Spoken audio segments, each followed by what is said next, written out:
There is a specific kind of paralysis that hits us when a friend delivers bad news. Whether it's a sudden job loss, a difficult breakup, or a bereavement, we often freeze. We desperately want to help, but we're terrified of making it worse. We search for the right words, and often, in our panic, we stumble into clichés that actually deepen the wound. Today, we are dissecting the language of comfort. We are not just looking at a list of polite phrases, we are analyzing the psychology behind empathy, the linguistic traps of toxic positivity, and how the history of English-speaking culture has shaped and sometimes stunted our ability to sit with pain. This is about moving from awkward silence to genuine connection. It is a profound topic because it sits right at the intersection of linguistics and emotional intelligence. You mentioned that paralysis, and it is backed by data. There was a survey conducted by the mental health charity Mind, which found that a significant percentage of people have actually avoided a friend with mental health struggles simply because they didn't know what to say. They weren't uncaring, they were linguistically and emotionally ill-equipped. That is the irony, isn't it? The fear of saying the wrong thing leads to the worst possible outcome, saying nothing and disappearing. Let's start with the most common reflex. When we hear bad news, almost everyone defaults to, "I'm sorry." But linguistically, this is a messy phrase.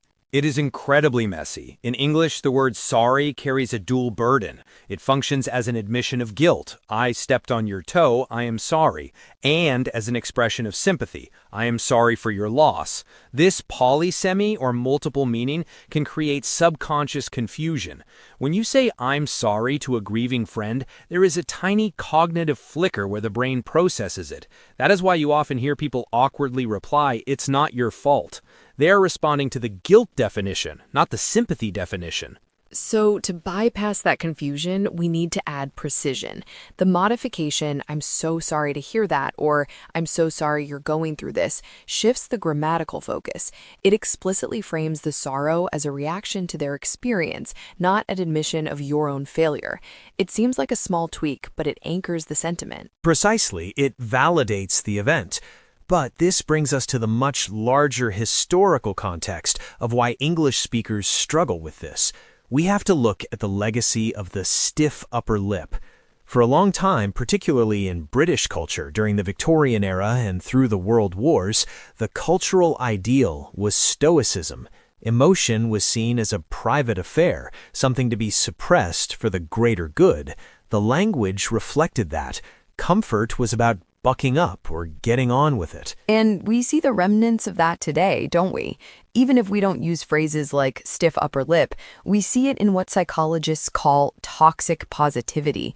This is the impulse to immediately fix the negative emotion with a positive spin. Phrases like, "everything happens for a reason," or "look on the bright side," or "at least it wasn't worse." That phrase, "at least," is perhaps the most destructive two-word combination in the English language when it comes to comfort.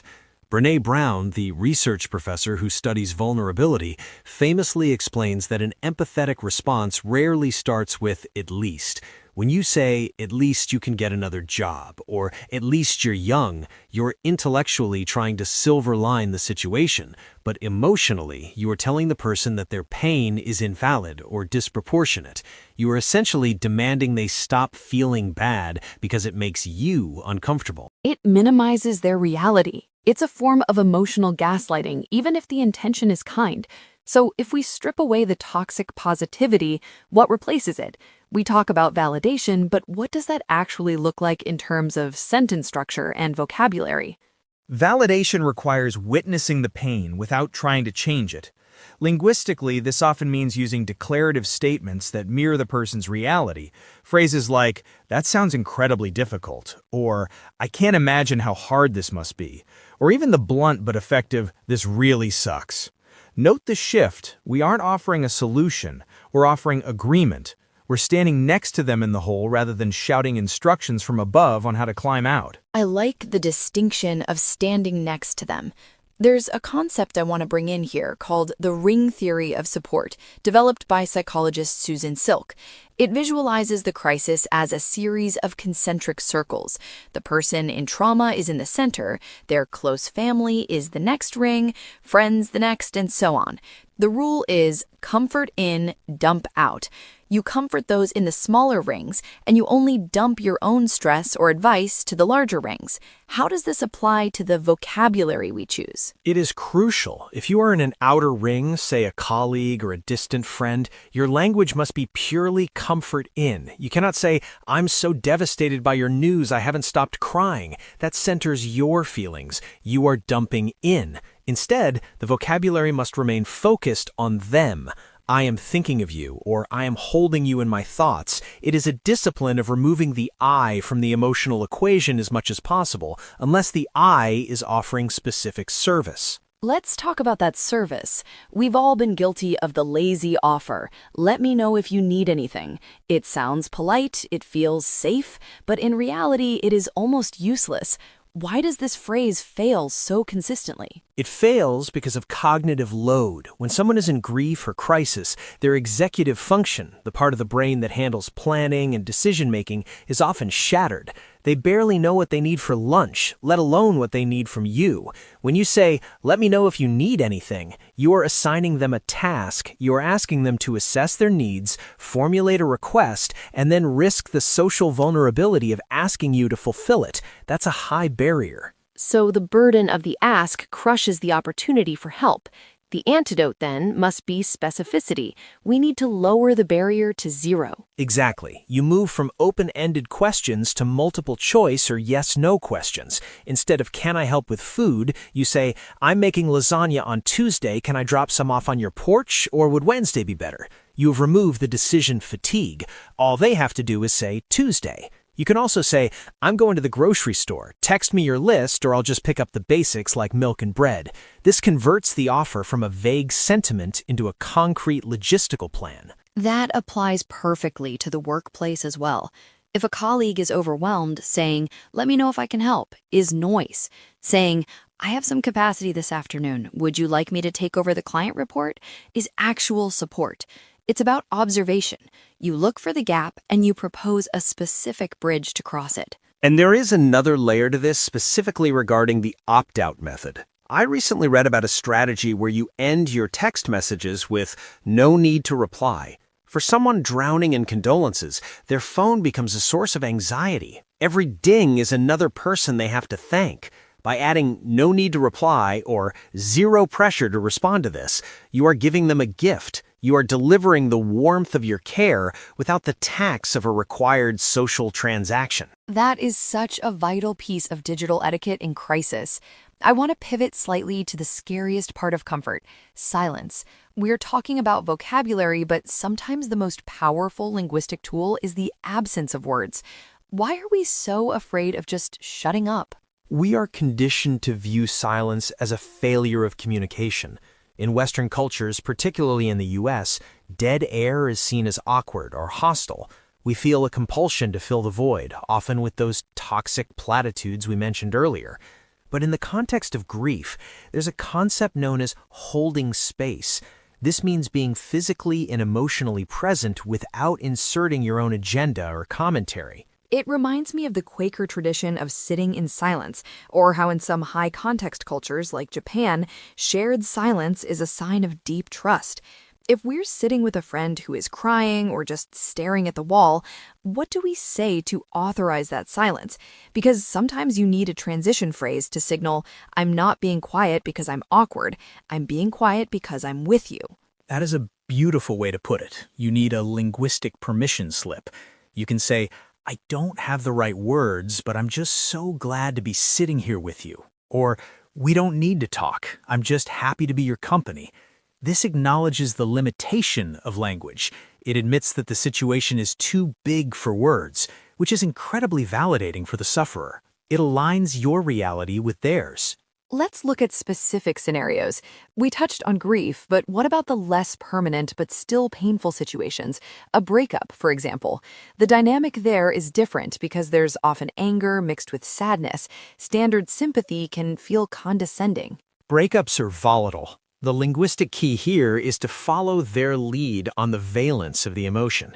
If they're sad, you offer comfort. If they're angry, you offer solidarity. A great phrase for a breakup is, "I'm here if you want to vent or if you want to get distracted." To vent, literally to let off steam, signals that you're ready to hear the ugly, angry details without judgment. Offering distraction signals that you're willing to help them escape the topic entirely. You're giving them control over the conversation. That choice is empowering. It's the same with job loss. The shame component in job loss is very high. Saying, "you'll find something better," triggers that toxic positivity alarm again. It dismisses the fear of the rent payment due next week. Exactly. For job loss, you want to validate the shock and the talent. A strong construction is, "I know this is a massive shock, but I also know how talented you are. I'm in your corner." Being in your corner, a boxing metaphor, implies active defense and support. It suggests you aren't just a spectator, you are an ally. And then follow up with a specific offer. "I'd be happy to look at your resume whenever you're ready, but for now, let me buy you a drink." I want to challenge a premise here. Is there ever a time when tough love is appropriate? We've focused heavily on validation and softness, but sometimes friends do spiral. Is there a vocabulary for intervention that doesn't break the bond of comfort? That is a delicate line. Tough love usually backfires if it is deployed too early. You have to earn the right to give advice through prior validation.